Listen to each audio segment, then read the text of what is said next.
people. Yeah, and they're kind of a radical Methodists or something. Yeah, they're absolutely radical people. I'll just share one more, I think, kind of funny story about articles like that. I'll never forget, in seminary I was reading Karl Barth, who's like, he's a big deal. I don't know if y'all know that name or not. He's a theologian. Yeah. And he wrote something called Church Dogmatics, and it's like 16 volumes, you know, so it takes up this much space on my bookshelf. And I was taking a class on Jesus, shocker, and so I had to read like volume 2, book 2 on Christology, so stuff about Jesus. Okay. I'm trying to read Karl Barth, and I described it as like chewing on a brick, because you would have to read it, and like you'd get 2 sentences in, and you'd be like, what did I just read? And you read it again, and then he had these things called excurses, which were, most people have like footnotes in their academic work. He would just embed his footnotes in the text. And so like you'd read, and then it would indent, and it'd be like, that's his footnote. And then you would go back, and then he'd pick up his train of thought. And it was intense. And then I realized I was an amateur when he refused to translate stuff. So like he would drop Greek and Latin, and then he just would move on. And you go, what? Can you please translate that for us regular people, who don't understand this? So it's very fun. Yeah, sometimes it's humbling. Wonderful. Well, I'm not going to lie, I'm a little tired. It has been a full week at Kids Craft Camp. You got a day to go. We got a day to go, and I'm looking forward to Friday. It's going to be so good. All you have to do Friday is plan Sunday's sermon. That's it. Easy day. Yeah. I know. Yeah, I got a lot of family coming into town this week. My nephew's getting married, and I'm doing that ceremony on Sunday, so it'll be a lot of fun. A lot of fun. I'm also actually really looking forward to tonight. I was originally last week. It was Jennifer's birthday, right? And so we were going to have Bible study, and she got what she wanted to do. She wanted to go down to Brush and Board down here in Old Town. If you've not been, cute little date night. You should go check it out. You pick out your little woodworking project, and you do it there in the studio. And so she wanted to do that, and then that overlapped with Bible study, so I needed to be down there with her. But so I already did my preparations, what I'm saying, like 2 weeks ago. And so I had some extra time to sit with this. And of course, this is a really uplifting chapter, let me tell you. Right? There's a crucifixion. But I'm actually glad that I had the extra time to sit with it, because some of the content made me uncomfortable, and that's probably a good thing, right? So, I can't promise it's going to be all unicorns and rainbows tonight. But some interesting stuff, and there's a lot to cover, and I got a good amount of notes, and I want to work through with you all. The good news is he rose again. We don't know that yet, we do know it, but let's take Mark one step at a time. But I say, as Christians are reading it, we do know it has a happy ending for us. So we'll hop into the short summary, and then we'll look at where we picked up to sort of, refresh our minds. Then we'll begin with a word of prayer. And then I got just 13 or so slides. I got some pictures to look through, and we'll walk through this chapter. So Mark begins with the setup, sort of people, place, things, some prophecy. From there, he talks about ministry in Galilee with Jesus and his disciples, and then ministry not in Galilee. And then there's this kind of journey to Jerusalem, where there's ministry in Jerusalem and some further confrontation with religious authorities. And then a couple weeks ago we talked about the Passion narrative, and then chapter 16, where it ends, is with the resurrection. But tonight will be the unfun part of Mark, where we talk about Jesus' death and crucifixion and some of the stuff surrounding that and what it means. We shouldn't downplay that, right? Obviously, I think everyone here, I've seen you all at like Good Friday services and Monday, Thursday services, so we know the gravity of the content. And then I also know, like, when I was reading the Gospels, I don't want to read it, I'd get there and I'd be like, I'm going to skip. So if we do linger and we feel a little uncomfortable, I think that's appropriate. It's okay for us to kind of be grossed out, to be adverse, to be like, I don't want to talk about it. So just wanted to say that up front. So, previously on Mark chapter 14, verse 72, it says, at that moment the cock crowed for the second time, and then Peter remembered that Jesus had said to him, before the cock crows twice, you'll deny me 3 times. And he, Peter, broke down and wept. So can we offer a word of prayer for us this evening? Gracious God, as we encounter Mark 15 and some of the difficult text, we pray that you would be with us, that you would hold us, I guess, in some of our squeamishness and uncomfortableness, and that ultimately we would have good conversation, that your Spirit would come and guide us and be our teacher, that part of these words and this study would come alive for us here and those folks viewing it online, and that we would be transformed people because of our encounter with you in this gospel. We pray this all in your Son's name. Amen. Amen. My phone is ringing. No, someone else's phone is ringing. Okay. All right, I'm okay with that. I just wanted to make sure it wasn't my wife calling. All right. Mark 15, 1 through 5. As soon as it was morning, the chief priests held a consultation with the elders and scribes and the whole council. And they bound Jesus, led him away, and handed him over to Pilate. Pilate asked him, "Are you the king of the Jews?" He answered him, "You say so." Then the chief priests accused him of many things. Pilate asked him again, "Have you no answer? See how many charges they bring against you." But Jesus made no further reply, so that Pilate was amazed. This begins sort of, the trial, if you will, of Jesus. It's sort of a mock trial or a sham trial, but ultimately, as we recalled, the Jewish people have no civic authority to execute anybody. They can't, do any capital punishment. They can, I guess, fine people or say, "Shame on you, you can't come to the temple anymore." Or they can do that sort of stuff, but they can't put anyone to death. The only person who can do that is the consul or the governor, who is Pilate. So this is one of the first times I think that Pontius Pilate is sort of mentioned in this particular way, and there's a lot of biblical evidence and extra biblical evidence for this character, this person of Pilate, which I think is really interesting. So from left to right here, on the left is the what's called the Pilate Stone. It's one of those articles you can look up and keep drilling down as much as you'd like. It's very interesting. In the middle column there are coins that were minted under Pilate. Believe it or not, you can buy these, and they're real. But you can pay as much as you want for things. It's kind of interesting. And then on the far right, let me see if I can remember his name. He is a writer, a historian. And this is what happens when you write your notes ahead of time. You forget his name is Tacitus. And you can see, excuse me, I'm going to get up.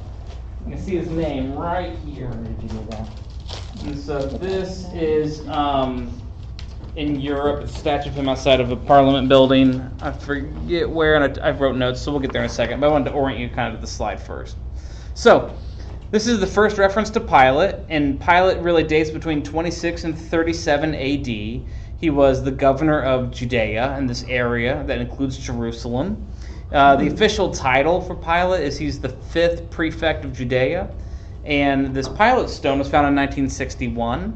And the inscription suggests that the stone was originally placed at an entrance to a temple, which was built by Pilate in honor of Emperor Tiberius, who is the ruling emperor during Jesus' time. So the discovery was significant because at the first time, all we really had was just the name of Pilate in Scripture. And we had a couple references, but we had no strict archaeological evidence for Pilate. And so the stone being found in 1961 is pretty recent in terms of biblical archaeology. And you can imagine it was met with some skepticism on whether or not it was legitimate or not, right? Did someone in the 1600s create it and stick it there, or so there's lots of things around it. The inscription in Latin reads, Tiberium Pontius Pilate, prefect of Judea, dedicates. And dedicates what? They think it dedicates the temple, but the rest of the inscription has been damaged or missing and gone. So that's pretty interesting. Pilate didn't have questions? Yeah, there's Tiberia, the lake, which is also the lake. Yeah, it's also an area. Yes. And it's named after this guy, or he's named after it? He built a temple in that area. So Pilate maintained a governor's palace in Caesarea Maritima. I am saying that off the top of my head, and so that may not be it. Someone can Google it. Feel free to look it up if you like. But he maintained a governor's palace outside of Judea, and then he had a governor's palace in Jerusalem.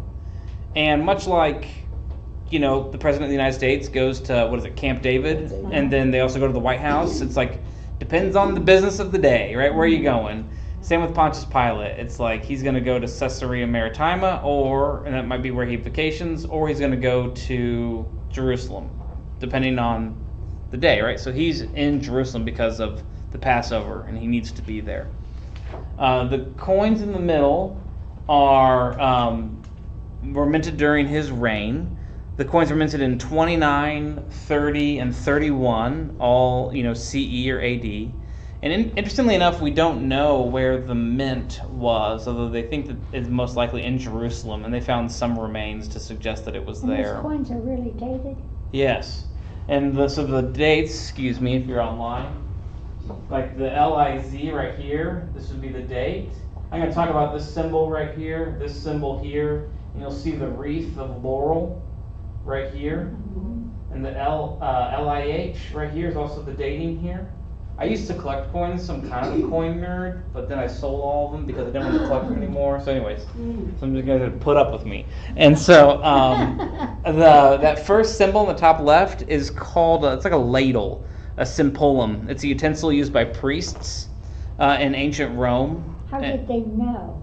How did they know what? How did they know what date it was? That's what those dates are right here. They're stamped. Yeah. But how did they know that was going to be 30 AD or 30 BC? Let's see if I can answer your question. So, I mean, are you sure they're not phony? Oh yeah. I'm sure. I'm confident that those are legitimate. I didn't think they said 0 and AD and BC. So what they have to do with the minting location and the reign of the person that it's being minted. Oh, okay. They don't actually mean like no one wrote. I see what you're saying now. No one wrote like 1, during year 1. That date was set later. Okay. So let's go back to this first one. They're setting the date of mint by who minted it. Yes. Okay. Yeah. Thank you. No, thank you. I appreciate your clarifying question. Mm-hmm. So the sympolum is a utensil used by priests. They would put wine, they'd dip wine out of it, and they'd pour it over the head of an animal being sacrificed. And then the priest would sip that wine, and it would think to allow them to connect to the sacrificial animal. I think it's kind of interesting. Mm-hmm. And then you have the wooden staff, which is called a litus, L-I-T-U-U-S, and it's about authority and pastoral vocation. And then the laurel wreath is, of course, victory and power. So the dates are the code that are invented by the Greeks, where each letter of the alphabet has a number associated with it, yada, yada, yada. So this is kind of interesting. And I'll stop talking about my coins now and move on with life. But I think that's probably interesting. So then you have Tacitus, who mentions Pilate. And he's a historian, a politician, and an orator, and he's not a Christian. No. So I always think it's very interesting when you get people who are not Christians or not Jewish mentioning Christian or Jewish things. Then you can say it's probably authentic, right? It's like if I have an invisible friend and I talk about my invisible friend all the time, you're going to say Josh is making up his invisible friend. But if you see my invisible friend and you talk about my invisible friend, then maybe my invisible friend is real, right? Or we have a joint delusion. So,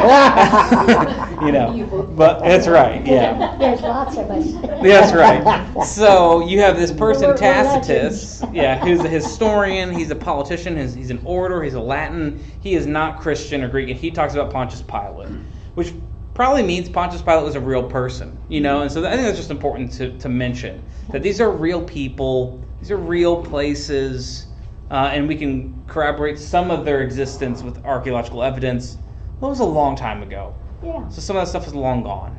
It's like when they tell you to find your wedding certificate, and you're like, oh gosh, I promise I'm married. I just can't find it. It's long gone or whatever it is. So we can only imagine 2,000 years. So that's this portion in this section of Pontius Pilate being handed over. Anything that you see in this section that you think is interesting? I'll go back one. All good? All right. Now at the festival he used to release a prisoner for them, anyone for whom they asked. Now a man called Barabbas was in prison with the insurrectionists who had committed murder during the insurrection. So the crowd came and began to ask Pilate to do for them according to his custom. Then he answered them, "Do you want me to release for you the king of the Jews?" For he realized that it was out of jealousy that the chief priests had handed him over. But the chief priests stirred up the crowd to have him release Barabbas for them instead. Pilate spoke to them again. "Then what do you wish me to do with the man you call the king of the Jews?" And they shouted back, "Crucify him." Pilate asked them, "Why? What evil has he done?"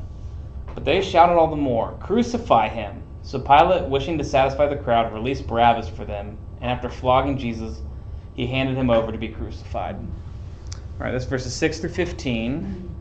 What do you notice as you take a look at that? Pilate was casting the blame on somebody else. Yeah, and I think, let's take Mark for Mark, but in John, there's a big discussion with Pilate. And Pilate, you can tell, is sort of torn. Like he washes his hands and he says, I'm not doing this. And his wife told him not to do that, not to get involved with that. Yeah, I can't quite remember, but I think you're right that there's in one of those books. some discussion. Yeah. I know that it's expanded upon, and Mark, of course, if we go with the tradition that Mark is the first gospel written, and he's writing from a kind of a primitive source, then we're getting the Cliff Notes version. And so Pilate still, I don't know if you could say he's the bad guy here. He's so much as his hands are tied. Yeah. It's interesting. What else? Did you notice what Barabbas is, or who he is? An insurrectionist, a murderer. Yeah, he's an insurrectionist and a murderer. And this very thing is like they wanted to not have an insurrection. They didn't want to. They didn't want to have all that ruckus. Yeah, and they were afraid they'd have. But give us the guy who Jesus. caused all the ruckus, which is interesting to me. That sort of literary device that Barabbas is the insurrectionist, and then the reason why they didn't want to, capture Jesus. That's why they wanted to kill him. Yeah, right. Because they were afraid of an insurrection. Yes. So that parallel I thought was really interesting. I looked up sort of the historicity of this. Like, is it known that the governor released people during Passover? And it's not very well known. And so I wrote down some things, and you'll see me do this with a little bit later on when we talk about the eclipse that happens during the crucifixion. So there's no biblical evidence for releasing prisoners during Passover. It's only in the Bible that it talks about it, which doesn't mean it doesn't happen. Mm-hmm. But so I began to think about this a little bit. So either it did happen and we don't have evidence for it, right? See the marriage certificate example. So it did happen and you just don't have evidence. Or it did not happen and it's a theological or literary device.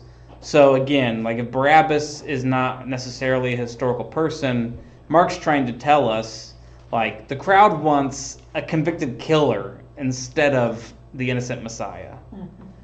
So you can see that Mark's playing with this literary device. So either one of those two things or both. I think it's kind of interesting to see the role of Barabbas in the narrative.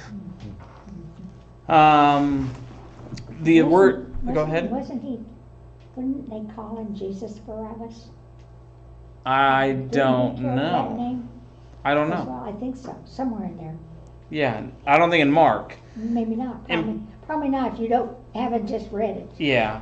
And so the word insurrectionist is the only time that it's used in the Gospels, and it means insurrectionist or rioter, so it's not a tricky word. There's other times that are used for riot or noise or tumult, and that's mostly in Mark 14, which is when they don't want to arrest Jesus because it might cause a riot. So I think these are tied together in the narrative. Okay, any other questions? Doing okay? All right. So Mark 15, 16 through 20. Barabbas means insurrection, right? No. The word insurrection, this is the only time it's used right there. Let me see. You'll help me find it. I thought you said something about Barabbas means. No, verse 7. So it says, committed murder during the... Sorry. Verse 7, now a man called Barabbas was in prison with the insurrectionists. And that word, like I looked it up because I was like, what does that word mean, insurrectionists? And it means insurrectionists. Okay. So it doesn't mean anything else. A troublemaker. Yeah. Then the soldiers led him into the courtyard of the palace, that is the governor's headquarters, and they called together the whole cohort. And they clothed him in a purple cloak, and after twisting some thorns into a crown, they put it on him, and they began saluting him, "Hail, King of the Jews!" They struck his head with a reed, spat upon him, and knelt down in homage to him. After mocking him, they stripped him of the purple cloak, and put his own clothes on him, and they led him out to crucify him. So, I'm just going to read some of my notes. Is that all right with y'all? Mm-hmm. So, in this mocking, they sort of dress him up as like a Roman emperor. Like, he doesn't have this purple beauty pageant sash, but they provide that for him. And they say he's the king, so let's dress him up like one, right? And then they walk around him and they sort of mock him. This crown of thorns was probably from the plant on the left here, and I have the technical term, and I can't pronounce it. It's like Ziziphus spina Christi, and it's a flowering plant. It's got fruit on it, but there's only 2 species of plants in the area that do grow thorns, and so I thought that was pretty interesting. And then afterwards, after they mock him, they put his own clothes back on him, which they will later gamble for, in 1524. And the mocking of him, sort of the Hail King of the Jews, is sort of in contrast to their what they would do during like victory processions for Caesar, where they would say, "Hail Caesar, victor and emperor." And so, they're making fun of him, saying like, "Oh, he said he was king. You're the emperor, you're the king. We really believe you," right? And it is a parade of sorts in this particular area. The picture on the right is of Emperor Tiberius, or Caesar Tiberius. He ruled from AD 14 through AD 37, so this is the emperor during the time of Christ. And before him, he's succeeded by Caligula. Yeah, that Caligula. And his predecessor was Caesar Augustus, like the guy that we named the month of August after. So, pretty interesting lineage, and he's not a very popular emperor during the time of Rome. They compelled a passerby who was coming in from the country to carry his cross. It was Simon of Cyrene, the father of Alexander and Rufus. And then they brought Jesus to the place called Golgotha, which means place of the skull. And they offered him wine mixed with myrrh, but he did not take it. And they crucified him and divided his clothes among them, casting lots to decide what each should take. It was 9 o'clock in the morning when they crucified him, and the inscription of the charge against him read, "The King of the Jews."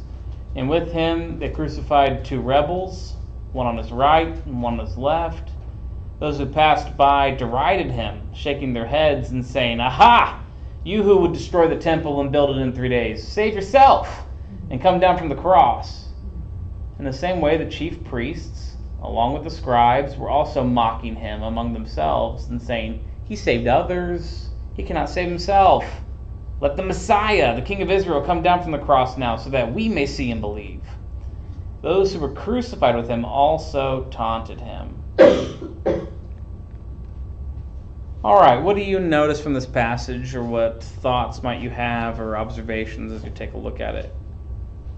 I have a lot of notes, but I'm going to hold back because it's almost 3 pages. I'll just wait for a second. What do you see? The guys on either side that were crucified taunted him. I don't think I ever realized that. Yeah, and the stories are different, right? And that's just important to realize. Yeah. So in Mark, they join in the mocking, and in Mark, they are insurrectionists. The rebels. I think it's in Luke that they are thieves, and then I think it's in Luke, and I'm saying this off the top of my head, that one of them says, "Do not forget to me when you enter into your Father's kingdom," and Jesus says, "Truly you'll be with me in paradise." So there's some dialogue that happens between them in other Gospels, which doesn't mean it didn't happen or that it was made up. It's just Mark's telling us Mark's version of the story, and Mark's telling us his version for a reason. Well, but good eyes and good observation. Luke probably got the story from one of the people close to Jesus. Yes. Yeah. And of course, Mark was supposed to be close to him, I guess. Yeah. And if we assume Mark was written first and Luke was written second, then Luke is either going to build on Mark's narrative, right? Or he wants to tell it differently for a different reason. And so it's important, again, to read Matthew on Matthew's terms. You read Mark's on Mark's terms and Luke on Luke's terms. And so it's an important point. Other thoughts? Yeah. Well, you know, the chief priests and the teachers of the law, they didn't seem to understand why Christ just couldn't come down off the cross. You know, he truly was the Son of God, that he would be able to do that. And they kind of missed the whole purpose of his, you know, coming to save all of us. They just didn't get it. Yeah. They didn't believe it. Something that always struck me in all of the Gospels, how all of them, these were supposed to be the most learned members of these religious sects, and none of them seem to understand that. Yeah. They also play some other roles in terms of how it happens here. So you're right that they don't seem to understand. And they also play the role that the Pharisees played earlier, basically asking Jesus for a sign. So you can read this as mocking, the continuing mocking, right? Like, he saved others, na-na-na-na-na, he can't save himself, na-na-na-na-na. Or you can read it as, he saved others, maybe he'll save himself. Come down so that we might believe. Like, are you the Messiah? Go and do it now. Show us a sign, which is what they tried to get him to do earlier, right? Multiple times. And that's when Jesus is like, I'm done with this. I'm not giving you guys more signs because you won't believe. And so there's some other layered nuances in the story. You're right that they seem to be obtuse. They're just dense and they're missing it. And then they also seem to play a role of either in continuing the mocking or asking for a sign, which is another motif and theme that keeps coming up in the Gospel of Mark. Just isn't the Messiah they expected.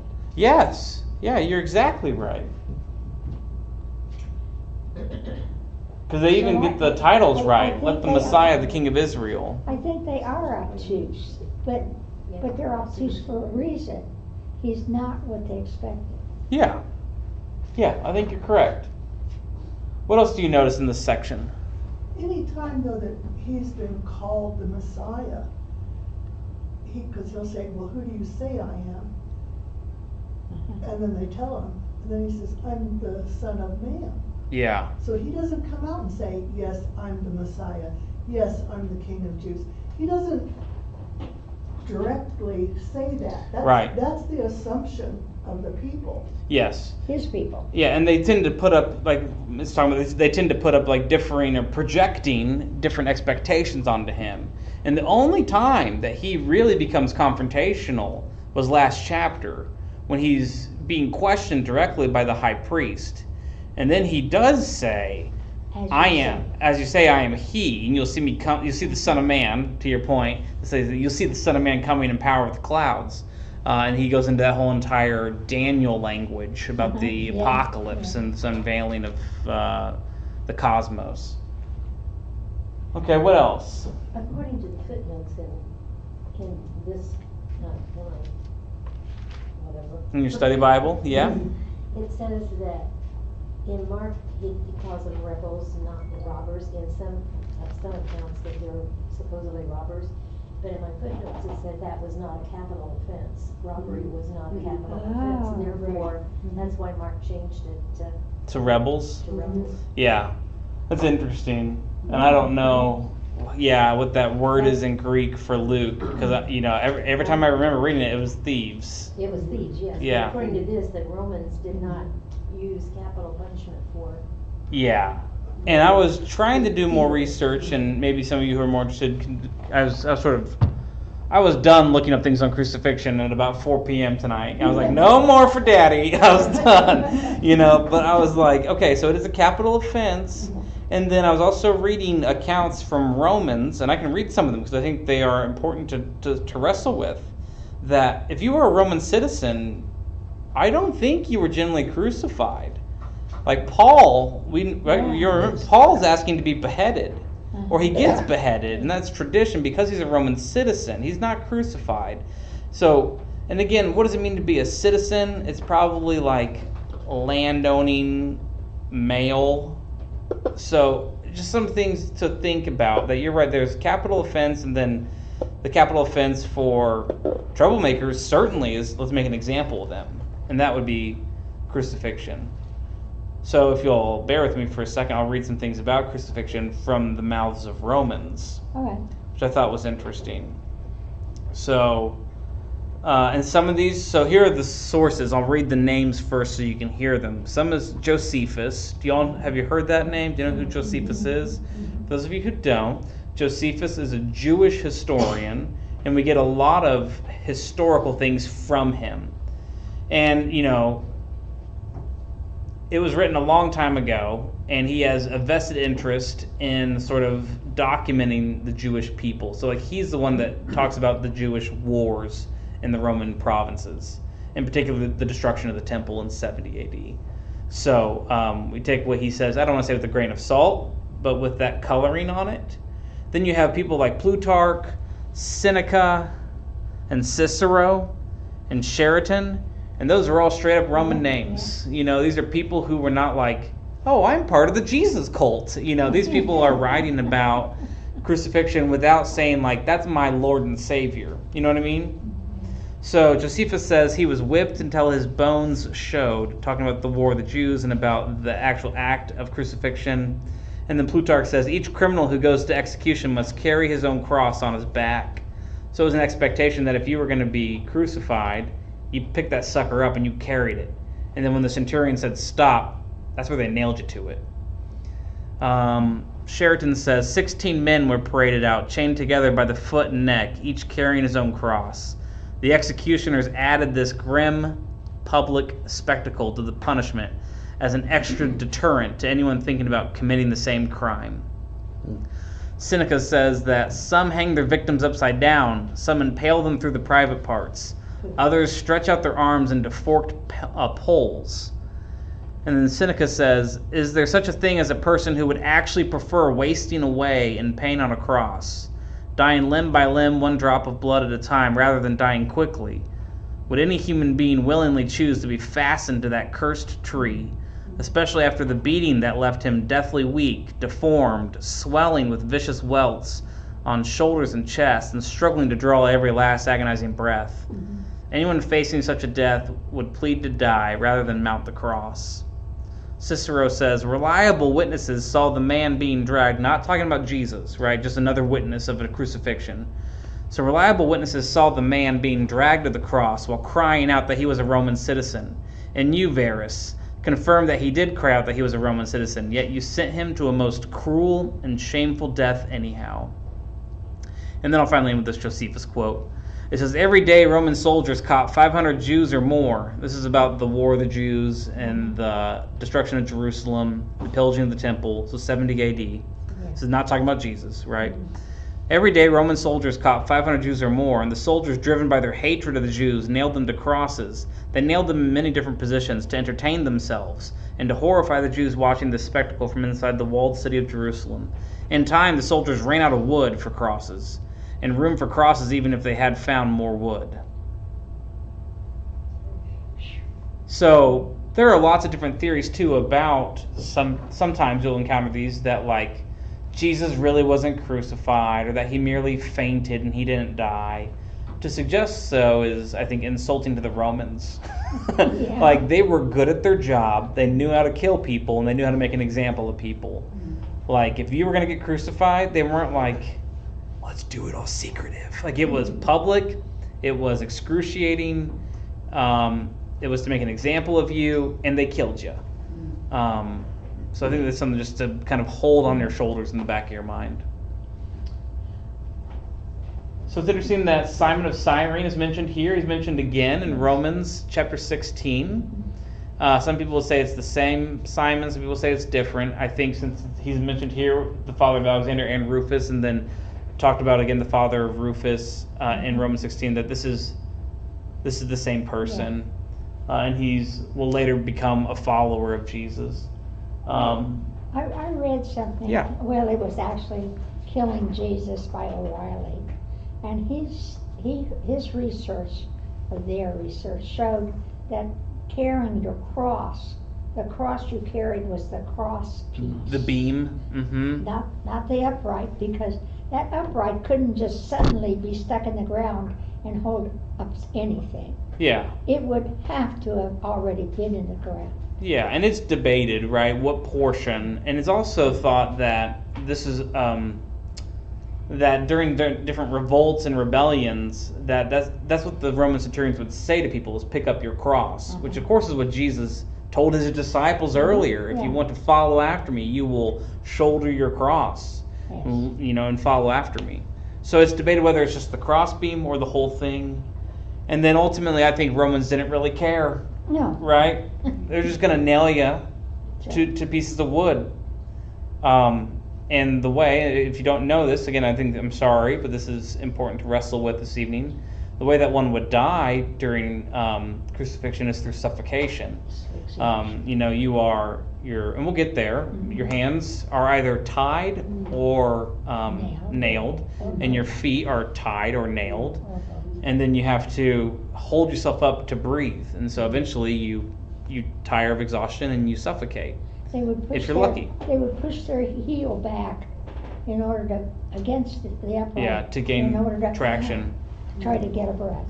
So I looked up this Golgotha thing. I've always been interested in this. It means place of the skull. Yeah. And I don't know if y'all heard that there's rocks that look like a skull face, over in Jerusalem. That was talked about in like the 1700s and the 1800s, and they thought they found it. But there's been a church called the Church of the Holy Sepulchre for forever.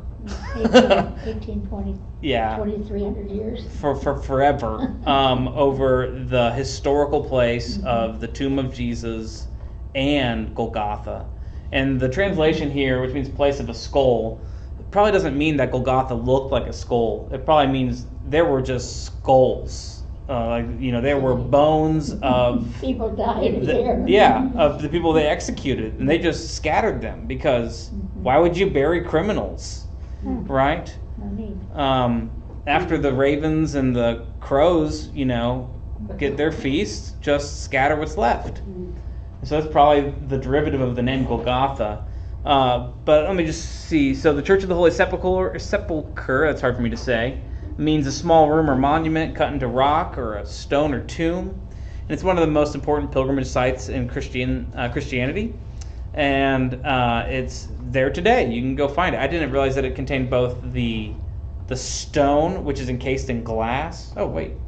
There's a picture of it. It's got the stone, which is encased in glass, which they believe is where the cross was mounted. And then it actually has the tomb itself, which is, sealed off with an altar over it in a way that is very, very close to each other. Obviously, this whole compound encompasses both those areas. And if you think about it, like, I don't know if you ever did like flannel graphs in Sunday school. You're like, here's Jesus, here's the cross, here's the tomb in the garden, and like I always picture that like Joseph of Arimathea took the body down, wrapped it, I don't know, put it in a taxi and drove like 10 miles to the cemetery. You know what I mean? That's kind of what I thought. But like when you understand that, like, nope, there's the the place where he's crucified, and the tomb is 80 yards that way. You're like, that actually makes a lot more sense. It makes a lot more sense because he would have just put the body in the closest tomb possible, right? Your tomb, the tomb you own. I mean, if you're a rich person like Joseph of Arimathea, you're not going to own a tomb right next to the killing lot. Yeah, right. You'd want a nice one, a nice lot. In a nice cave or something. Yeah. I always thought that was a cave, but I read somewhere where they carved that out of the rock, the side of the... Well, that's how the tomb. Yeah, that's here. Yes. Yeah, and there's been an altar there for forever. Yeah, I don't want to say forever, but like a long, long time. Yeah. And that is what they traditionally believe to be that tomb. Pastor, I have a question. Yes, ma'am. why did they crucify 3 people that day? They were set on crucifying Jesus, but where did the other 2 come from? Yeah, so I think Mark's device, he's telling us that they're rebels and they're insurrectionists, right? But I mean, did they have some sort of I don't know, trial or something, or they were just there in jail or whatever they do and just pull these 2 out to go? No, so the way that I read this, it's a great question. It is. One is let's look at it from the Jewish perspective, right? This is Passover, a holy time. The Day of Atonement's coming up, right? All these things that they have to do, and we know from tradition that, like, if you were in Jerusalem and there were, like, corpses lining the road during the highest holy season, you would have a problem. So in a few days' time, they're gonna have to clear the roads, right? Like, if these criminals are still hanging on the cross, they're gonna go break their legs so that they die, and they're gonna pull them down. That way the scene's done, and yada yada. So I think that the reason why these other people are crucified alongside Christ is because Pilate is making an example of rebel rousers. And that's why Mark uses the term rebel, an insurrectionist. So Barabbas is released, he's the insurrectionist. That means there was an insurrection. There must have been some sort of rebel insurrection happening. And we know that was pretty common. That's why Pontius Pilate is in Jerusalem. And we talked about the kind of the swelling of the population that would go to this place. And so we don't know why these other 2 are crucified, except for it does say, hey, y'all help me find it, those who passed, redeemed, crucified, 9 o'clock. Okay, yeah, verse 27, it says, you all tracking with me? Mm-hmm. It says, and with him they crucified 2 rebels, one on his right and one on his left. And so I think there was probably an uprising, and there were probably people that Pilate wanted to make an example of. And so Jesus happens to be one because the crowd wants him dead. The crowd being maybe the crowd, maybe just the high priests, maybe both. And then these 2 other rebels who are probably, the media. Yeah, you're right. So, and then the other 2 are rebels. Either they were another group that wanted to overthrow Rome. Maybe they're the worst ones. Yeah. And they're being made examples of. Is that helpful? That's how I read the situation. Well, it just seemed strange to me that, because they're so bent on doing something about Jesus because he has done all these things. Right. You know. And they're afraid of him. As long as they're gonna hang one, they might as well hang 3. And so I would think that their focus would be on Jesus. Yeah. And why have these other 2? And then to the point of how Mark is writing this scene and how Luke was writing this scene about the one that was on the cross and asked Jesus to remember him when he goes to heaven, and Jesus said, "You're going with me." Isn't that like witnessing an accident scene? And you talk to this person, what happened? Yeah. and Oh, you yeah. share one version, Yeah. and you talk to this person and they give you a different version. Yeah, absolutely. I think it is. It's the different perspective of the witnesses Yeah. in that area. All right. So 33 through 41 says, when it was noon, darkness came over the whole land until 3 in the afternoon. At 3 o'clock, Jesus cried out with a loud voice, Eloi, Eloi, lama sabachthani, which means, my God, why have you forsaken me? When some of the bystanders heard it, they said, listen, he's calling for Elijah. And someone ran, filled a sponge with sour wine, put it on a stick, and gave it to him to drink, saying, wait, let us see whether Elijah will come or take him down. Then Jesus gave a loud cry and breathed his last. And the curtain of the temple was torn in 2 from top to bottom. And now when the centurion who stood facing him saw that in this way he breathed his last, he said, truly this man was God's son. There were also women looking on from a distance. Among them were Mary Magdalene, and Mary the mother of James, the younger, and of Joseph and Salome, who followed him when he was in Galilee and ministered to him. And there were many other women who had come up with him to Jerusalem. So why did he say truly this man was God's son? What did she say? So she asked, why did he say truly this man was God's son? Because he believes it. Just the way he breathed. Because the curtain of the temple was turned too. Yeah. Yeah? Yeah. Could be both places at the And, same and the sun covering The eclipse. the eclipse, thank you. Yeah. You get all of these things for. Hey, you're good. So you're great eyes. Like, this is the first time in the Gospel of Mark that somebody actually gets Jesus' identity right who's not a demon.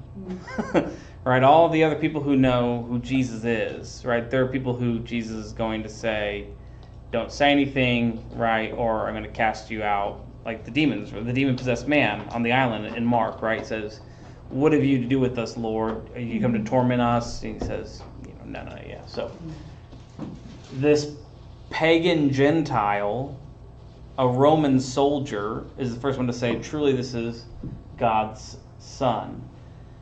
There's also some political stuff happening on the underside here, that God's son was believed to be the emperor himself. So the only person that soldiers would say is God's son is the emperor. And so you have this Roman soldier who's saying, the emperor isn't God's son. Jesus truly is God's son. There was a centurion whose child was saved by Jesus too. Yes. Yeah, you're right. Maybe not in Mark. I can't remember if it was. So, a couple things too about Eloi, lama sabachthani, which means, my God, why have you forsaken me? There's a direct quote from Psalm 22. Some of you may know that, or you may not know that. And there is there's a couple things to think about here. Some people think by saying the first verse of a psalm that you sort of are intoning the whole psalm. And so maybe Jesus is thinking of Psalm 22 in this moment, which of course ends triumphantly. And then it also is about sort of God, God's presence leaving Jesus in this moment. I looked up historical eclipses during this time. Just thought it was interesting. I'm like, I wonder if someone could do, Yeah. And there were two eclipses. One was on 29 AD and one was on 33 AD. So if that's all pretty close. One was for 2 minutes in 29 AD, and one was for 4 minutes and 6 seconds in 33 AD. Or maybe it's not really about that. Maybe it's a theological and literary device. Yeah. You'll remember in the Gospel of John, it talks about how the light has come into the world and the darkness has not overcome it. Mm-hmm. And so light and dark in the ancients' mind is about righteousness and unrighteousness. It's about godly and ungodly. And it's about wisdom and foolishness. And so darkness is never seen as a positive thing. You can also say that, yes, there was a true, eclipse. Or you could also say that maybe it was a sandstorm that blew in. Those are pretty common, and there was darkness in the land. And maybe it's all those combined. You know what I mean? I think you can have, all these things can be true, and they can also just be variations that Mark's trying to tell you that something big is happening in this moment. So you have the preternatural darkness, and then you have the tearing of the curtain in the temple. So this is the model of the second temple, which we've already talked about a little bit. Right, second temple, remember, because it was originally destroyed and then rebuilt, and Herod finished it. Excuse me, I'm going to go over here for a second. So you have the court of the Gentiles, which is this big section out here. This is where we think that Jesus cleared the money changers. Then the court of the women. Welcome, ladies. If you were a Jewish guy, you could go a little bit further into the court of Israel. The court of the priests is here, and this is the holy place. And the Holy of Holies is back here. This is where the Ark of the Covenant is. And the curtain would have been exposed during the Passover, because this is when they slaughter the Paschal lamb, which is the thing that is supposed to take on the sins of all of Israel. Like these, all these layers and layers and layers, where the Paschal lamb in the Christian tradition, of course, is Christ, Right. and he's the perfect sacrifice, and that's why no other sacrifices are needed, because God paid it all. And so this temple would have separated the holy place from the most holy place, where the Ark of the Covenant is kept. It would have been a 60-foot by 30-foot curtain, which is massive. And so for that to be torn would have been a symbolic sign that like this separation is no longer necessary, no longer there, or that something so monumental has shifted and changed that the separation of the temple is forfeit. It is no longer needed because access to the most holy place has been purchased for forever. Have you seen that ad on TV? But it's not an ad exactly. It's a theological thing. Like it's a Jew speaking, and he says, we don't have a temple and we don't have sacrifices anymore and we don't give blood anymore because we don't need them. No, I've not seen that. That's interesting. We have the Messiah that we have waited for all these years. Came and died for us. Oh, I'll have to check it out. No, that's interesting. I see it at least once a day. So the other saying here, I watch TV for 4 or 5 hours a day. the Eloi Eloi lama sabachthani. I always thought it was interesting that it said that he's calling for Elijah. I didn't understand that until you realize that they're actually very similar pronunciations, and that it just sounds like Elijah. So in Aramaic, Eloi is what he's saying, right? Which is my God. But in Hebrew, Elijah is Eli. So you could say, okay, the sounding of that sounds very familiar, and that's maybe why. Or you could also say that it was believed that Elijah would come before the Messiah, which we've talked about, and that Elijah would come and would save those who are suffering. And maybe Jesus is suffering in this moment, and so he's expecting Elijah to come and save him. And that's something else that's happening in the background between these two. And Elijah is the only other, or one of the only others that went to heaven without dying. Right. Yeah. In that tradition of him coming back. Okay. So, what else do you see in this section? Any particular any particular questions or thoughts about this section here before we go into the final section? Tells about all the women that were there. Somehow they're not afraid to be there, but the disciples are. Come on. Yeah. Come on. So my notes say there's a note about women looking from a distance, and I said the women take note of what's happening, and what that ultimately does for the narrative is that prepares us as the readers for the next chapter, right? Without this witness of the women, how is anyone going to know what happens, right? And it's only because of, let's be clear, the faithfulness of the women in the text. Which I'll also be clear, that is scandalous. That is absolutely scandalous. If you were to read this as a first century Christian, you were reading this and pick a date, 70, 71, 70, doesn't matter. You're reading it as a first century Christian, and you read this and you go, nah, that can't be right. Surely some righteous, devout man was there. The centurion. As well. It's the centurion. No, you're not wrong. It's the Gentile pagan who understands it's God, and it's the women who are bearing witness to the act. All the men who said, not I, Lord, not I, they're all gone. They're cowards. Well, even... Sorry, St. Peter. I put on the list. I'm using you as an example. Right. You know how you and your wife may see the same thing and you see it differently. Sure. Women usually see things differently than men. Yes. And there's nothing wrong with that, or nothing right with that. Yeah. It's just true. Yeah. I was going to say, also think about this, from a different perspective. Like, because what are some of the objections that you hear about the Christian story? Like, oh, it's all fantasy. Someone made it up, right? Yeah. You'll encounter people like this. It's like, dude, have you read the stories? Like, if someone was to make it up, you would leave out some of the stuff. Yeah. Because it's not plausible. Right. It's not plausible. Like, it's not even remotely, like, why would I include that in the story? I might have like one faithful guy who remains. That's a good story. You know? It's that way all through the Bible. You're right. Why do we have to know that Cain killed Abel? I don't know. Why do we have to say God said his blood is in the earth? If it wasn't real, they wouldn't have put it in there. No, I see what you're Horrible. saying. Yeah.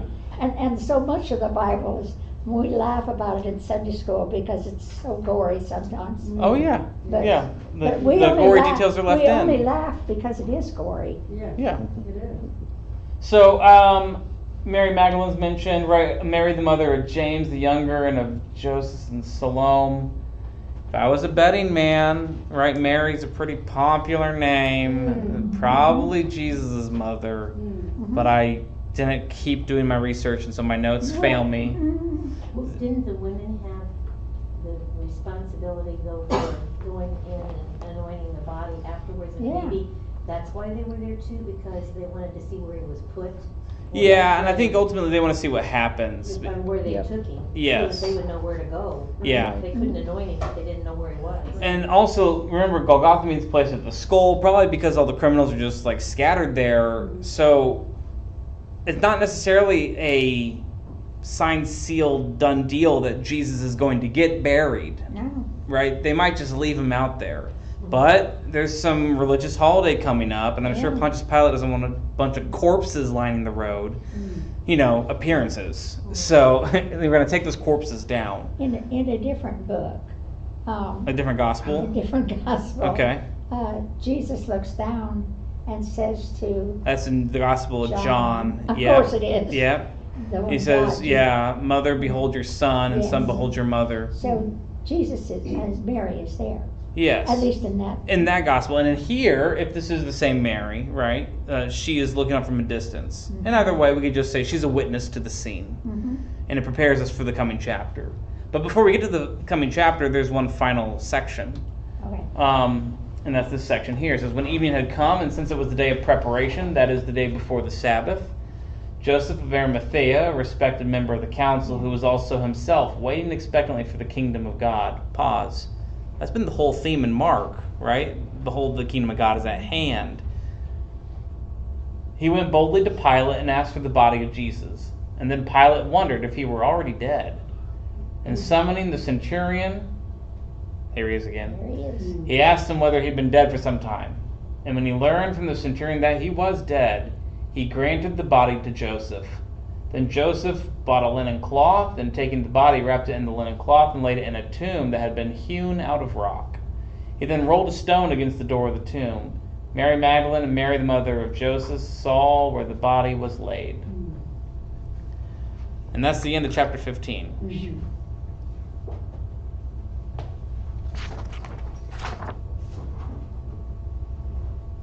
I just have a few notes to say. We're at time. Is that Joseph of Arimathea is mentioned in all four Gospels, and here the women know where his body is laid. Also, Joseph does know, but Joseph is not a disciple, right? You could say he's like a God-fearing Jew. That'd probably be the best way to normally describe someone like him.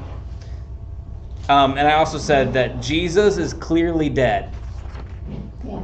I just wanted to say that, like even they go through some trouble, right? Joseph goes to Pilate, says, "Can I get the body?" Pilate goes, Is he dead? "Already? It's only been 6 hours. Come on, let's have a little more sport." And then, okay, but centurion, go make sure he's dead. He's dead. I saw him. He's dead. He's dead. He's dead. Okay, you want the body? Sure. Sure. Right. Get him out of there. Yeah. We got to clear the street anyways. That'll help my guys out. But So. the centurion was, the guy that carried him off, wasn't he actually one of the big guys in the temple, It doesn't say. or? Okay. It doesn't say, just a centurion.